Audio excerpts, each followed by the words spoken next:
talking about your new film. Have you had a chance to have a look? Of course I did. I love your films. I think they're great. They're so fun. This one, I think I described it as a mix between Canterbury Tales, because it's like that. Everybody's telling stories, and your bitchy ex-girlfriend. That's the mix that I have for you there. Oh, that works. Yeah, it's really great. It's you want to describe what it is? Sure. So basically, yeah. So there's 5 women around a book club meeting, and they're essentially trying to outdo each other on how horrible their lives are. And there's a new member, obviously, that's being introduced as well, who's the 6th girl, and I don't know that she's quite sure what she's let herself in for with the other 5, but she soon finds out. It's absolutely true. And this is the concern every partner of someone who's part of a book club. It's the thing you worry about, right? You panic about it because you're like, oh man, I haven't seen her read a book ever. And then on top of that, when she comes back, she's inebriated and, angry. So like, I think you really tapped into something. What kind of research did you do to get this created? Because I know that you do copious amounts of research for every film. Oh, I do. So what I did was I did some gender reassignment surgery, went to some book club meetings, got drunk and saw how it all works, and snacked on the cheese and the snacks and whatnot, the dip, and didn't read a book, but as you said, attended the meetings, and then had my gender reassignment changed back and wrote the script. So I went all in. Yeah, you did. Speaking of all in, what was the hardest part of the gender reassignment? Was it going from man to woman or from woman to man? Well, I well, having to reshave the head, because they gave me a lovely head of hair, and I had these beautiful blonde locks, and they had to go again, and that was sad to see them go. That is sad. My heart goes out to you for that exact thing, because I know what it's like. I know. So I was as bald as this, and then they turned me into a beautiful lady, and I had some beautiful hair, and then it all gone again. I was like, couldn't you just left the hair? But no, they had to do it all over. So yeah. Did you at least get one of like one of those in where you just kind of shake your head and the hair? Oh, yeah, but I'll only do that if it's in slow motion. Yeah, it's got to be slow-mo. That's outstanding. Yeah, the movie is very funny. You've got all of the everybody who's in it is hilarious. But we have to talk about the most important member of the cast. Yes. The timing that the dog had was just absolutely perfect. Now, is that your dog? No, and I'll tell you what, it's not easy to find a dog who can actually do what they're supposed to do. So I would imagine if I lived in LA, there would be like special animal agents who you would contact, and you could get stunt animals and all sorts of things. But I don't live in LA, so I couldn't do that. So I contacted a bunch of dog obedience schools, because I figured they'd have dogs that don't, shit everywhere. So I contacted a bunch of them, and out of all of them that I contacted, a lot of them didn't respond. And I got one lady actually called Paula, who was really lovely, and she emailed me back. And then I did point out to her the nature of the scene that the dog was going to be in, and that if the person that owned the dog was maybe a little bit on the prudish side, they may not approve of the material. And she said, no, we're all good. So I said, okay. And she put me in touch with a woman called Emma. And Emma's one of the instructors at the dog obedience school who has 4 dogs. And the little miniature Dachshund that we use is one of her dogs, and actually does like the obstacle courses and all that sort of stuff. So, oh, really? Yeah. So it's a proper, like, this tiny little dog does all these crazy little tricks. So it's a proper trained dog. So I think this isn't the first. This is the first film that because I decided, because in the script the dog's name was Rex, but because the that dog's name was Frankie, and I think Frankie is a far better name, so I just It's a kept good name for a yeah. obedient dog. So Yeah. so I just kept Frankie's original name. We called him Frankie, and but I think one or two of our other dogs may have been in some other films, but this was Frankie's first film debut, as it were. So yes, he did very well. Perfect comedic timing. Perfect. It was so good. So good.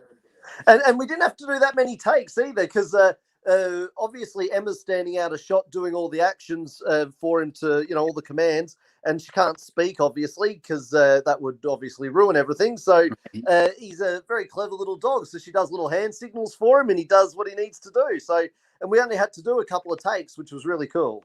That's pretty great. How many charcuterie plates did you go through? How many meat and cheese plates, crackers did you have to go through? I made sure that everything was stale, so therefore the actors wouldn't touch them. So it was only the one. And same goes for the wine. This is actually true, though. I went to a local liquor store, and I said to the guy, I need a couple of bottles of wine. And he's trying to sell me, because I don't drink wine. It's not my go. And he's trying to sell me all of this posh crap.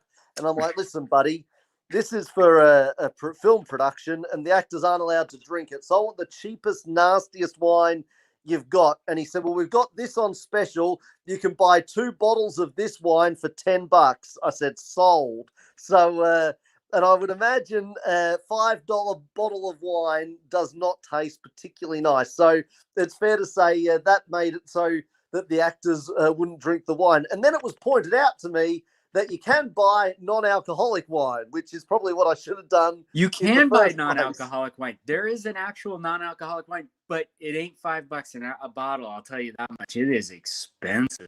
Yeah, I would have thought it was. So I still think I did the right thing. But yeah.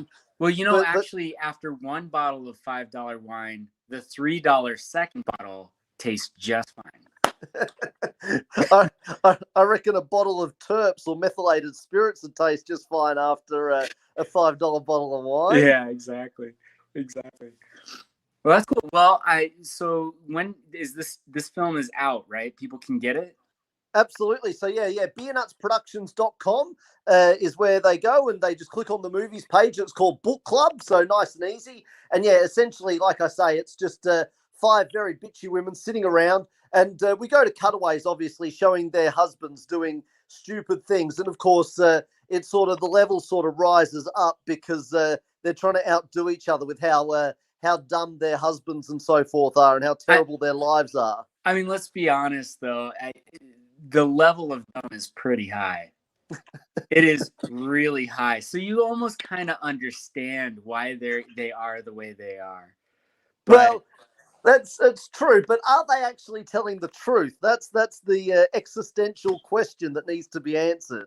Well, maybe there's what would be the male equivalent to a book club?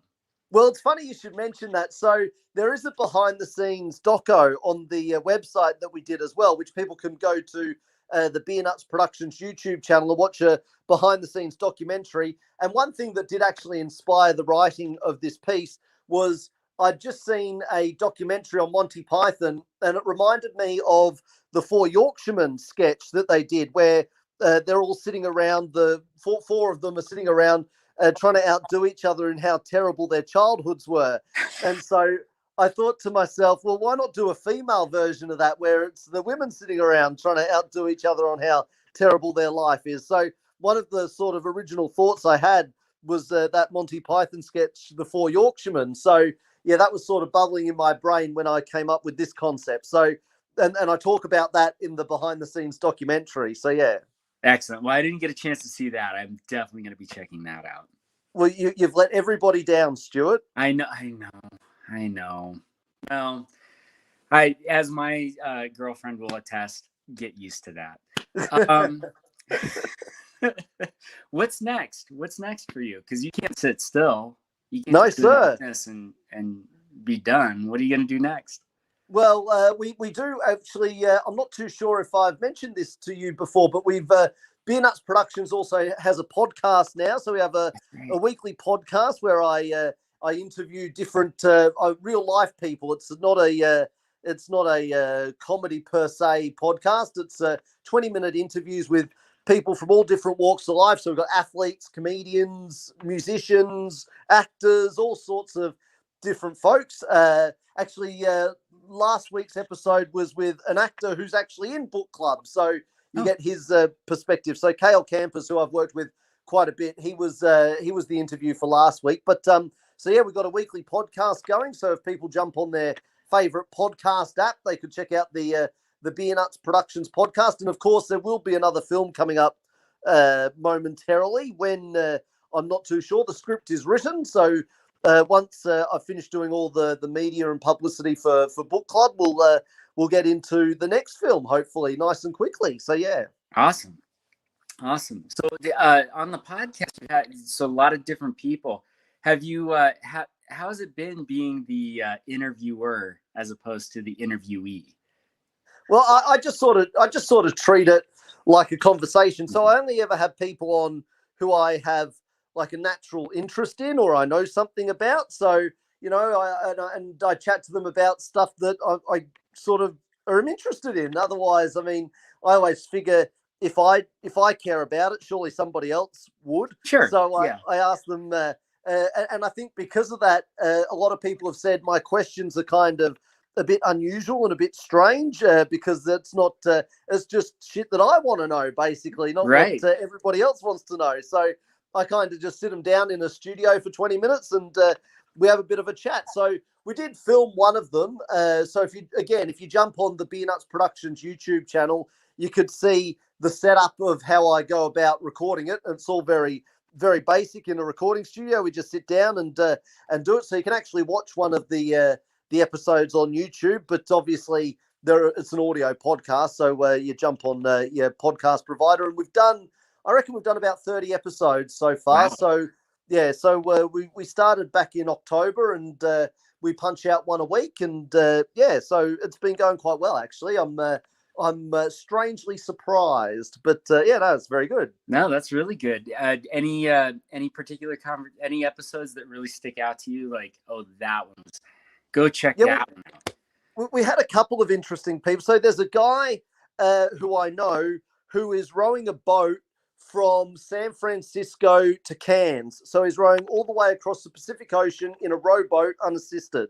So I talked to him about that. So it's going to take him 209 days. It's 12,000 miles, and it's just him in a rowboat. So, I mean, realistically, there's a good chance we never see him again. That's not being funny. That's a real statement. Like that. There's a reason people don't do that on a weekend. Absolutely, it's not an easy task. It's completely cocoa bananas, is what it is. Yeah. But that's what the brother wants to do. So that's what he wants to do. Good power to him. So, whatever he needs to do to get the chicks, I guess. I don't know. Well, I don't think so, because he's in a rowboat by himself. So, I mean, you can't really be whatever it takes. Unless he's got the world's biggest dick, he's not getting any chicks anywhere. So I chat to him. So Jason Harrison was his name, if you scroll down the list. And actually, a couple of weeks ago, I had a deaf lady on the show. So Ashley Forsyth, who's deaf, and we had an interpreter in there to chat about her experiences, and I don't know this for a fact, but, you know, I'm going to say it anyway. I reckon it's probably the first podcast that's ever had a deaf person on it. That's tough to facilitate. Yeah. So that was really interesting too, to hear Ashley's take on different things and get some just general knowledge and facts about the deaf community. So that was really interesting. And I said to her, actually, it was quite funny. I said to her, did you ever think in your wildest dreams you would be sitting in an audio studio, like a recording studio, recording down an audio podcast for people to listen to all over the world? And she's like, never thought that would ever happen, ever. So that's Mikey, the interpreter, he was really great. He did a fantastic job for us. So yeah, that's a really interesting one too. But that's what I mean. I try and get people from all different kinds of. I mean, we've had an Olympic gold medalist, Nikki Hudson, who was the captain of the Australian female hockey team that won gold at the Olympics. So she's a guest on one episode who's quite interesting. So we've had a range of different guests. And like I say, we've got a couple of different musicians come in. They bring the guitar and do a few songs and whatnot. So, yeah, hopefully there's something on there for everybody. So if they scroll down the list, they'll hopefully like one or two of the episodes at least. So yeah. At least, yeah. Very cool. That's awesome. That's sounds very similar to what I do, except it's probably done way better. So that's awesome. Everybody should check that out. Yeah, absolutely. So beernutsproductions.com. There's links all over there as well. So if you can't find it, if you just go to the Beer Nuts Productions website, and you'll see links on there to the podcast and all the different places you can subscribe and stuff. And while you're there, you can check out Book Club, and because this is actually Book Club's our 22nd film, Stuart. So we've been punching out the goods for a while now. So 22 films, but what you have other things on the website too. You have the podcast, you have the films, but you also have books. Yeah, that's right. We got 5 books and also 14 audio downloads, which are different to the podcast because they're separate, like audio sketches, like 20-minute to half an hour, like pieces of actual scripted entertainment, like comedy sketches as audio downloads that people can download as well. So, and they range in, they're all comedy based, but they all range in sort of topic. And obviously we get the actors in. It's all like, it's all done like the films, except it's audio basically. So yeah. Awesome. Very cool. Well, I'm thinking about this, and it's like, let's say it's 2 people on a rowboat trying to cross. Like, what kind of conversations would happen about? Because how long does that take? Did he talk about how long it's going to take? Yeah, 209 days. Okay, so 209 days. So on the 57th day, what is that conversation? Let's take 3 minutes and just have that 57th day conversation, and then I'll let you get going. Does that sound pretty good? Well, I mean, I'm just waking up on the, it's a bit cramped in this boat because it's only meant for one. Hey. But of course, you insisted on coming along, even though you've been dead weight the whole time. You haven't picked up a single oar, but I'm a good guy. I've let you come along. It's day 57. You always take the good oar. The other one always gives me splinters. Look at my hand. It's like I've got like a wood hand. It's so full of splinters. Well, it also sounds like you've got a blistered vagina with all your complaining that you're doing. I mean, you just got it. We're at day 57. Actually, you know something, Stuart. It's day 57, and I'm feeling a bit peckish, a bit hungry, and starting to run out of food. And well, we've only got a couple more days of this, right? Well, you're kind of. I mean, you're not a slim man. I mean, just looking at you, I think. Those legs look like they barbecue quite well. I don't know. I'm thinking. I don't know. I'm thinking.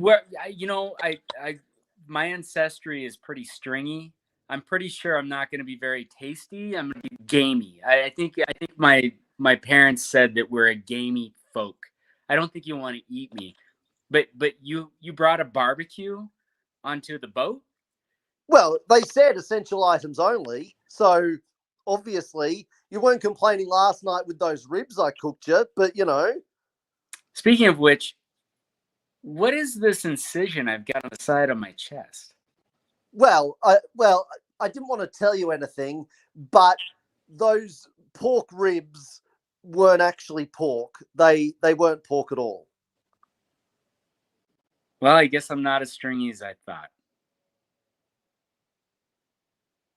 It's quite delicious, as it turns out. Well, I mean, your girlfriend said to me that you tasted more like cheese, and I said, listen, I don't know that that's true, but she insisted. She said he tastes just like cheese, and I said, no, I don't think it's true. She must have been nibbling on the wrong part because all I tasted was beautiful, delicious meat. Yeah, no, the cheese is, she's really into my feet. So that's probably where that comes I was going with a different part, but that's cool. We'll go with feet. Okay, good. Gough, fantastic to talk with you again. I'm always excited about your films. I'm so happy I get to see them. BeerNutsProductions.com, right? Absolutely. It's a one-stop shop when people aren't at the sketch comedy podcast studio, then they need to head on over to beernutsproductions.com for all their entertainment needs. Excellent. All right. Thanks so much, Gough. I'll talk to you soon. No worries at all, Stuart. Thank you so much. Appreciate you having me on. Absolutely. Bye. See you, buddy.